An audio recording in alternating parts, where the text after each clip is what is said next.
everyone, my name is Mark. I'm in Studio G and I've got another Atari VCS video for you. Today what I want to do is I want to do a comprehensive teardown of the VCS. And it's going to go beyond just simply, how to take it apart and get in there. I'm also going to cover some of the hardware that I found in here, kind of why they might have chosen it, what it means to you. And as a result, I even found a nice little upgrade that they put in that they didn't put on any of their packaging and I didn't see on any of their online documentation. So I'm really excited to share that with you. In fact, it was one of the things that I criticized them about when I was doing my unboxing video and thought, wow, why didn't they go a little further there? And they did. They just didn't tell us about it. So when you get into this thing, there's only a couple of tools that you're really going to need to get in here. And it's really not very hard. There's a couple of little gotchas here and there, but for the most part, it's pretty easy and pretty straightforward. So whether you're getting in just to kind of see what the inside of yours looks like, or you're trying to upgrade some of the memory or the storage, I really hope this video is detailed and comprehensive enough to where it'll take some of the mystery and fear of getting inside of your Atari. And if you like this video, definitely, by all means, please hit the like button and definitely hit the subscribe button, because I'm going to have more videos kind of like this coming up, and I'd really like to be able to share that with you. And if you hit the little bell icon, that'll notify you when the next video comes out. So what do you say we stop chit-chatting and we break into this thing and see what's inside? Okay, so we're going to break into this and we're going to see kind of what's inside and just kind of get a feel for what we have here. There's only a couple of things inside that we're really kind of interested in that are sort of special, but we have to get into the case first in order to find that. So a couple of tools that you're going to need. You're going to need a Torx T-10, right? And I highly recommend something with like an extended kind of end on it here, because the wells might be a little bit too deep for something like, say, a ratchet-ended kind of attachment here. You may not be able to do it. So this will work really well for getting in there. Also, you're going to need a pry tool, and I highly recommend something like this as opposed to like using a screwdriver or even your fingers. It's not really ideal, but it'll work if you need to. But something like this has a little hook on the end here, and it'll help you kind of pry up some of the pieces to be able to get them off nice and safely. And being plastic, it's not going to damage things very easily.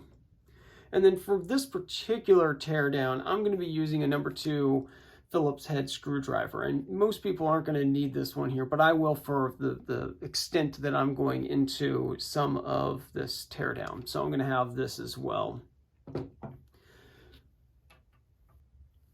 Okay, so starting off, what you're going to do is you're going to flip this over, and you're going to be looking at the bottom. Now, your natural inclination is going to be to just rip off these feet, and that's not really what you want to do. What you want to do is just kind of flip up the inboard kind of end, and that will expose the screw hole that you're going to unscrew. Using a T10, right, you're going to undo each of them.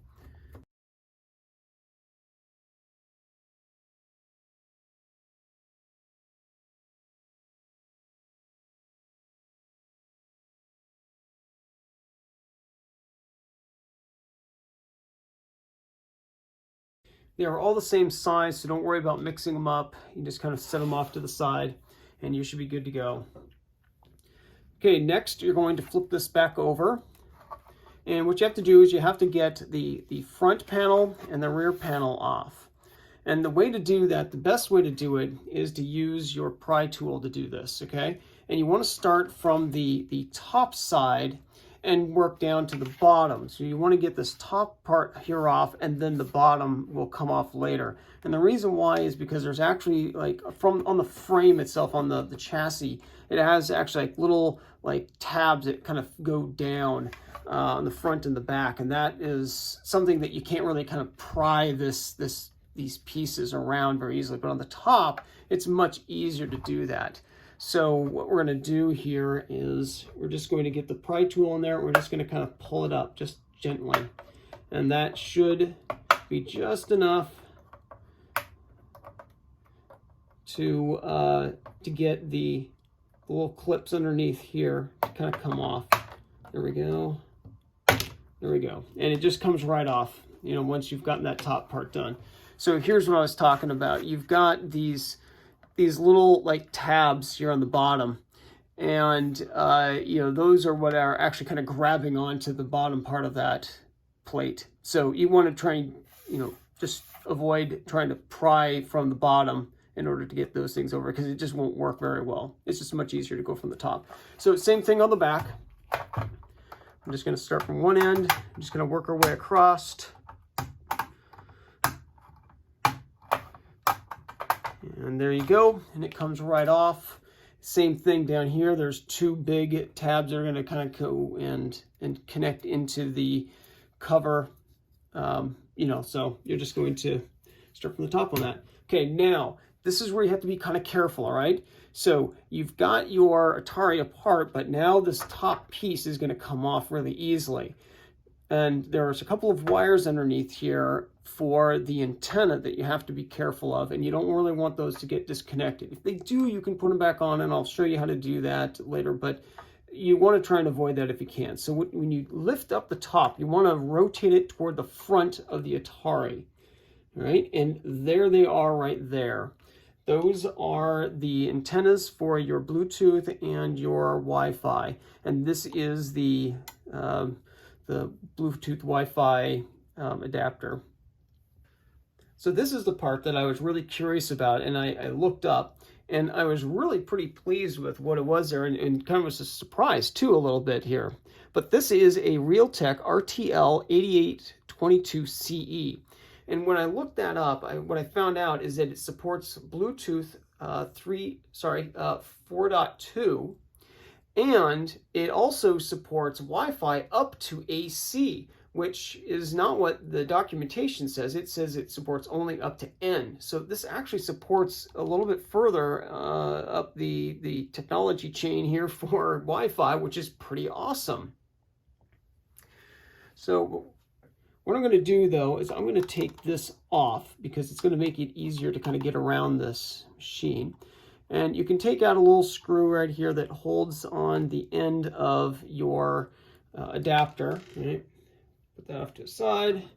And that way then we can take this out and put it inside of our cover. And we won't have to worry about that kind of getting disconnected on us later on here. That'll just kind of make it easier on us. So I'm going to move that out of the way. And we'll turn this around. So now the front of the Atari is over here. Of course, we got a little logo in there because why not? And they have a little asteroids graphic inside, which is pretty cool. This right here is your storage. So if you want to add in some secondary storage, you can put that in. It's fairly simple to do that, obviously. It's right there. And then this over here is the little lighted up it's actually kind of a rubberized material here, but it is the diffuser that takes some light and sends it out across that Atari logo on the front. And that's about all you're really going to see at this point here. So let's take off a few more parts. I'm going to take off this shield that we have here, and there's 3 screws that we're going to take off. There's one over here in this lower corner. There's one in the upper corner. And then there's one in the middle. And once you get those off, see if we can get that out of there. So, nope, okay, well, that's fine. I'm going to lift this up, and then also there's some wires here where your fan is. You want to make sure that those kind of get gently moved out of the way, and you'll be able to pull it off. Now, when you get this shield out of here, you want to be very careful that the metal is really thin and not very strong, so it can bend really easily. So you got to be very gentle with this. So put this in a place where it's not going to get crushed or anything. All the screws are the same size again, so don't worry about getting them mixed up. Now that we've got that off, we can kind of see a little bit more about what's going on, but really nothing that's of note really, because everything in here is just kind of supporting hardware. But now you can see your USB 3 connector over here a little bit better. That one there was always kind of exposed. So now what I'm going to do is I'm going to take off the fan and the shroud here to kind of see what's underneath that. To do that, what you're going to need to do is there is a Torx screw underneath here in the middle of your fan shroud. You're going to take that one off. And then this is something that you normally wouldn't need to do anyway. You wouldn't have to take that. Well, actually, you will have to take that off if you want to take the board up, but you won't have to take off these other screws here. But I'm going to use the Phillips screwdriver to undo the processor cover.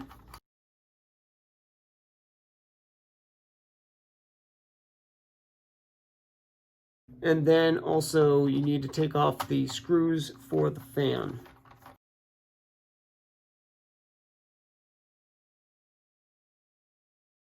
Now that you've got all that off, be careful about the wires that are being connected over here. You could pull that out if you want to get them off. I'm not really going to do that right now for this particular example, but I'm going to move it such that those wires can stay in.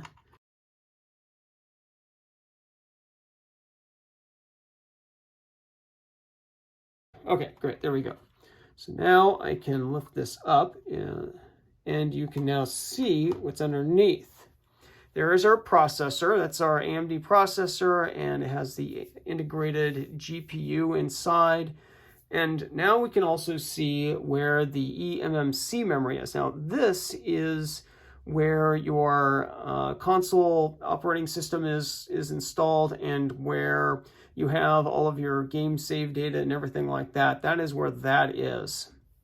It's kind of buried underneath here. And it's kind of a bummer that that isn't upgradable, that they actually made that embedded, but as the name indicates, eMMC, it's embedded, so you're not going to be able to upgrade that. But they did give you at least the ability to add more memory, which is pretty cool. So that's it as far as underneath there. It's kind of underwhelming a little bit here, but it is the reality of a very simple and well put together kind of machine. We're going to put everything back together now on the top because we're kind of all done there. There's just nothing more to kind of do at this point, or see. They actually didn't put a whole lot in there, which is kind of nice.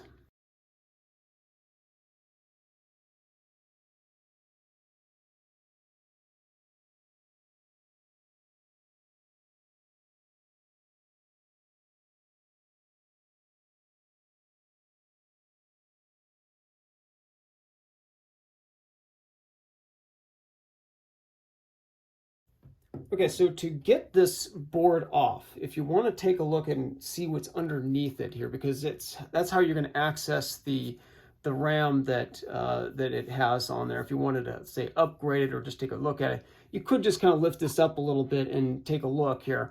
But first, there's going to be two screws that you're going to want to take off in order to do that. And one of them is located underneath the little rubberized diffuser here. This is the light that illuminates your Atari logo on the front.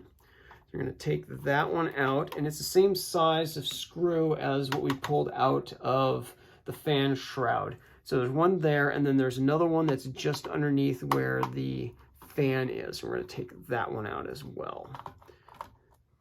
Now, at this point here, you could actually pry this thing up, but really we want to avoid putting any extra tension on these little ribbon cables here. And those are for the USB 3 in the front. So here's what you're going to do to kind of make that a little bit easier here. Is you're going to take those off by taking this little black piece right here, and you're just going to pry it up. And what that's going to do is it's just going to release a latch here so these things can come right out. But that's how these things here come off, is basically just prying this up. So if you use a tool like this, or even a little screwdriver if that's all you've got, but you just kind of flick it up, and it just has like a little hinge on it there. It's a little hard to see it, I think, here, but you can kind of see that it moves, right? And so once that is up, it's released your ribbon cable, okay? We're going to do the same thing on the other side over here. And for this one here, it's just going to be just an easy kind of flick up, and then you pull it out. Okay, so now everything should be released, and we should be able to pull this thing up and off. So now we can do that. Turn it over, and we can see everything that we've got underneath. And again, really, mostly this is just kind of supporting hardware for the whole system, but you can now see your memory, This one here is a VCS 800, so each of these are 4 gigabyte sticks. If you had the VCS 400, you'd have two 2 gigabyte sticks in there. To get them off is very simple. All you have to do is just kind of pull these little levers on the outside out, and it automatically kind of pops your RAM up, and you'll be able to pull it out. And then, of course, when you get your new one, you'll just stick it straight in. It's keyed, so it can only go in one way. And you'll just push it straight down into the little latches here. That one didn't really seat as nicely here. Let me try that again.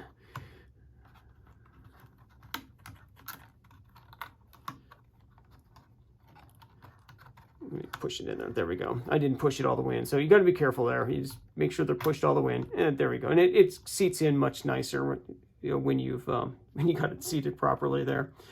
But anyway, so these can be upgraded. From what I understand, they can be upgraded to 16 gigs each, giving you a total of 32 gigabytes of memory, which is pretty good.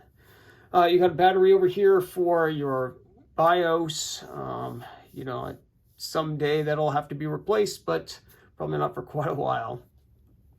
Taking a look at the bottom of the case, you've got another shield down here, and if you take that off, you'll see that there are your 2 USB 3 ports for the front, and these are the ribbon cables we just took off earlier. So that is all that is down there. Put this back on. All right. And then we'll put our board back on. And if you got it right, everything will just kind of seat all together.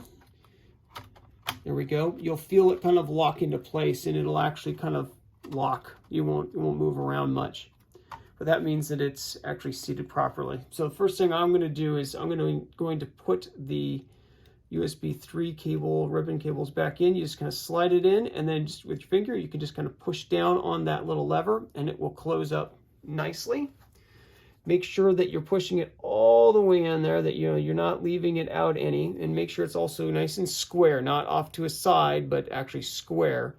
Again, just push down on the little lever, and it will lock it into place. And you can just kind of give it just a gentle tug to make sure that it's in there.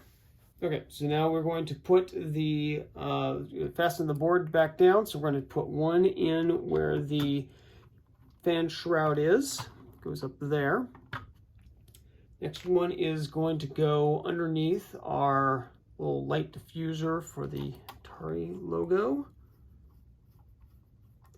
And the last one is going to go just underneath where the fan is, as we're looking at it, right there. Okay, so that is that. And then we're going to put on the shield here. And then once again, make sure that the cables for the fan just gently kind of go over the top of it. And we're going to have our screws for that. Put them in. They're pretty easy to go in as well.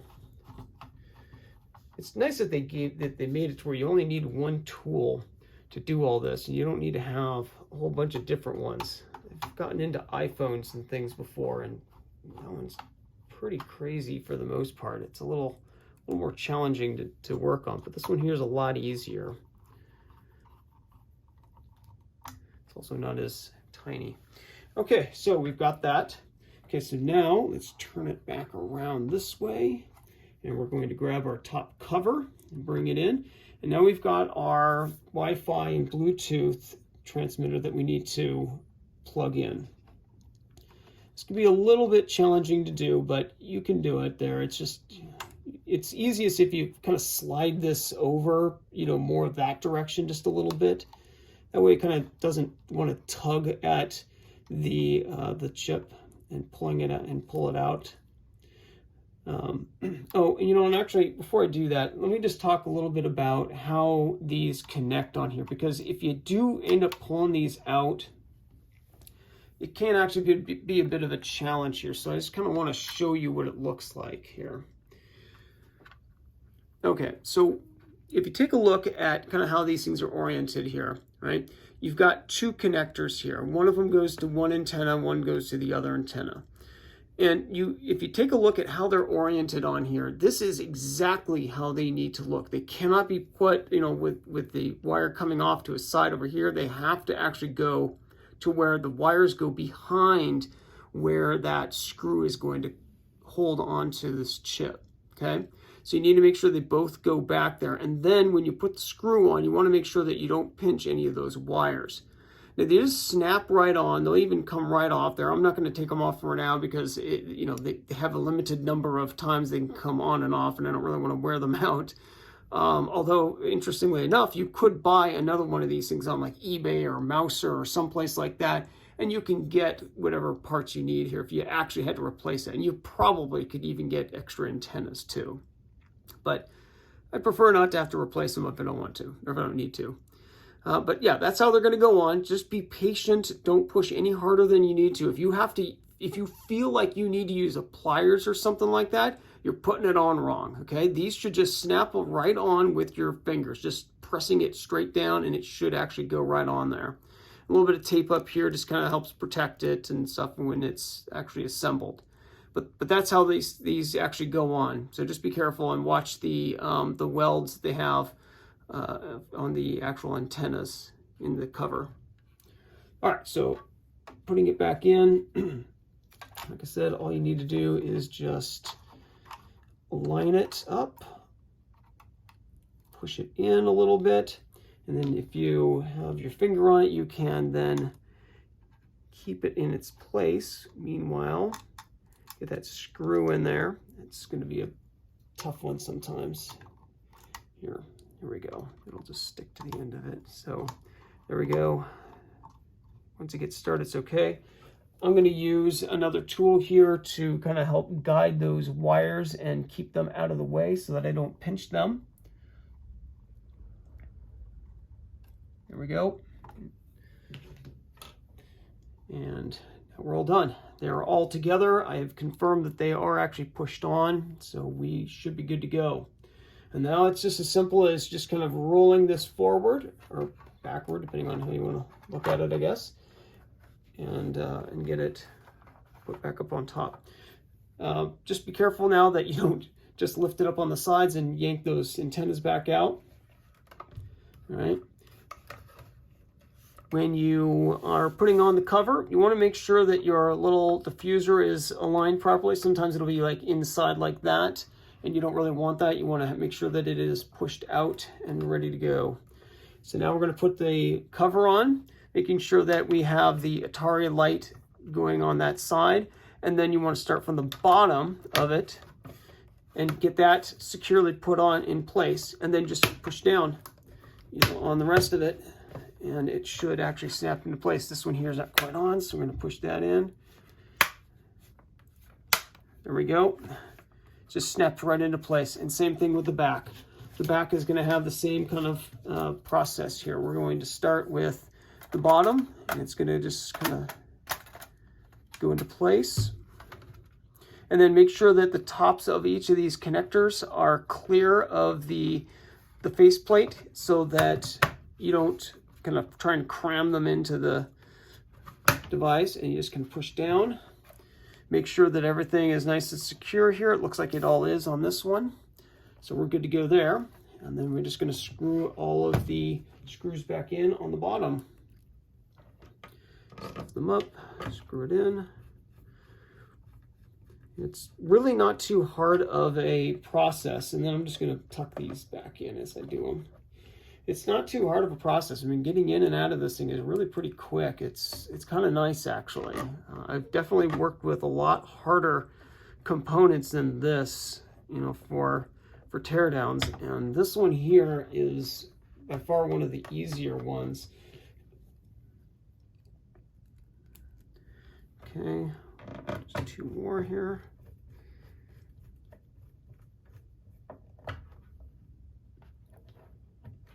And the last one.